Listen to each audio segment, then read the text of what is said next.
अस्सलाम वालेकुम दोस्तों, I am Syed Ayad, welcome to my online computer coaching channel.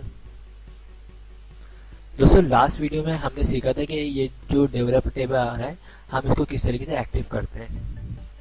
तो आप आई होप आप सब लोगों ने अपने सिस्टम में इस ऑप्शन को एक्टिवेट कर लिया होगा।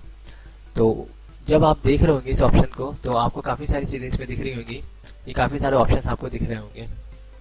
तो इसमें मैं आपको कुछ चीज़ें बताऊँ कि जो मैं आपको स्टार्ट में सिखाऊंगा वो आपको सिखाऊंगा। ये visual basic, macros command, record macro और ये यूज रिलेटिव रेफरेंस, इसके अलावा मैक्रो सिक्योरिटी।